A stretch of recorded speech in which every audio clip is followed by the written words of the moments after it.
12वां अध्याय मोक्षदायक पुण्य क्षेत्रों का वर्णन। सूत जी बोले, हे विद्वान और बुद्धिमान महाश्रियों में मोक्ष देने वाले शिव क्षेत्रों का वर्णन कर रहा हूँ। पर्वत, वन और कानूनों सहित इस पृथ्वी का विस्तार 50 करोड़ योजन है। भगवान शिव की इच्छा से पृथ्वी ने सभी को धारण किया है। भगवान शिव ने भूतल पर विभिन्न स्थानों पर वहाँ के प्राणियों को मोक्ष देने वाले शिव क्षेत्र का निर्माण किया है। कुछ क्षेत्रों को देवता और ऋषियों ने अपना निवास स्थान बनाया है, इसलिए उसमें तीर्थ तत्व प्रकट हो गया। बहुत से तीर्थ ऐसे हैं जो स्वयं प्रकट हुए हैं। तीर्थ क्षेत्र में जाने पर मनुष्य को सदा स्नान, दान और जाप करना चाहिए, अन्यथा मनुष्य रोग, गरीबी तथा मुक्ता आदि दोषों का भागी हो जाता है। जो मनुष्य अपने देश में मृत्यु को प्राप्त होता है वह इस पुण्य के फल से द्वारा मनुष्य योनि प्राप्त करता है, परंतु पापी मनुष्य दुर्गति को ही प्राप्त करता है। हे ब्राह्मणों, पुण्य क्षेत्रों में किया गया पाप कर्म अधिक दृढ़ हो जाता है। अतः पुण्य क्षेत्रों में निवास करते समय पाप कर्म करने से बचना चाहिए। सिंधु और सतलुज नदी के तट पर बहुत से पुण्य क्षेत्र हैं। सरस्वती नदी पर परम पवित्र और 60 मुख वाली अर्थात उसकी 60 धाराएं हैं। इन धाराओं के तट पर निवास करने से परम पद की प्राप्ति होती है। हिमालय से निकली हुई पुण्य सलिला गंगा से भी मुख वाली नदी है। इसके तट पर काशी, प्रयाग आदि पुण्य क्षेत्र हैं। मकर राशि में सूर्य होने पर गंगा की तटभूमि अधिक प्रशस्त एवं पुण्यदायक हो जाती है। सोनभद्र नदी की 10 धाराएं बृहस्पति के मकर राशि में आने पर यह अत्यंत पवित्र तथा अभिष्ट फल देने वाली है। इस समय यह स्नान उपवास करने से विनायक पद की प्राप्ति होती है। पुण्य सलीला महानदी नर्मदा में 24 मुख हैं। इसमें स्नान करके तट पर निवास करने से मनुष्य को वैष्णव पद की प्राप्ति होती है। तमसा के बाहर तथा रेवा के 10 मुख हैं। परम पुण्यमयी गोदावरी के 21 मुख हैं। यह ब्रह्म हत्या तथा गोवध पाप का नाश करने वाली एक रुद्र लोक देने वाली कृष्णवेदी नदी समस्त पापों को नाश करने वाली है। इसके 18 मुख हैं तथा विष्णु लोक प्रदान करने वाली तुंगभद्रा 10 मुखी एवं ब्रह्मा लोक को देने वाली स्वर्णमुखी के 9 मुख ब्रह्मलोक से लौटने जब इस नदी के तट पर जन्म लेते हैं। सरस्वती नदी, पंपा सरोवर, कन्याकुमारी, अंतरीप तथा शुभकारा श्वेत नदी सभी पुण्य क्षेत्र हैं।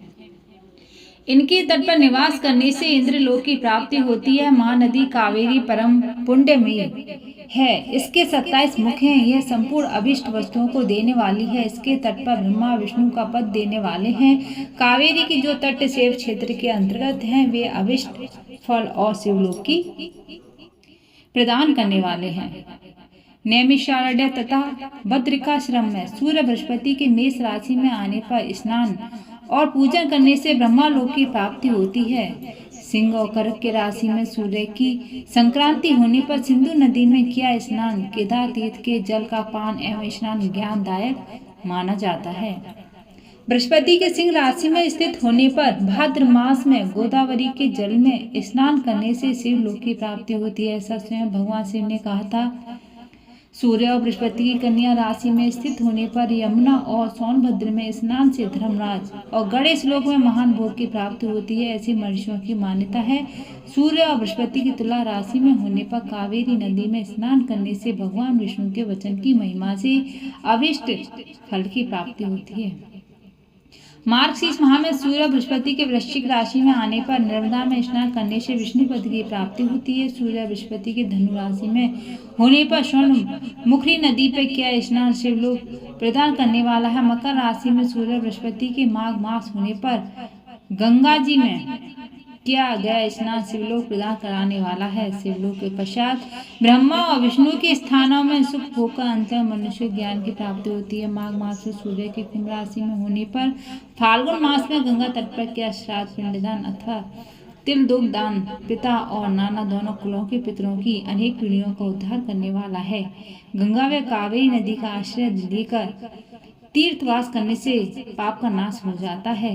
ताम्रपाणी और वेगवती नदियां ब्रह्मालोक की प्राप्ति रूप फल देने वाली है। इनके तट पर स्वर्गदायक क्षेत्र हैं। इन नदियों के मध्य में बहुत से पुण्य क्षेत्र हैं। यहाँ निवास करने वाला मनुष्य अभिष्ट फल का भागी होता है। सदाचार, उत्तम ऋषि, उत्तम व्रति तथा सद्भावना के साथ मन में दया भाव रखते हुए विद्वान पुरुष को तीर्थ में निवास करना चाहिए, अन्यथा उसे फल नहीं मिलता।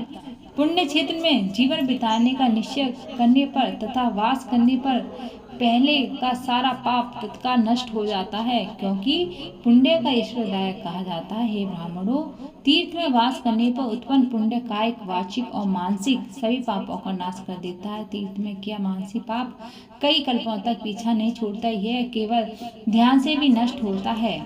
वाचिक पाप जाप से तथा कायिक पाप शरीर को सुखाने जैसे कठोर तप से नष्ट होता है। अतः सुख चाहने वाले पुरुष को देवता की पूजा करते हुए और ब्राह्मण को दान करते हुए पाप से बचकर ही तीर्थ में निवास करना।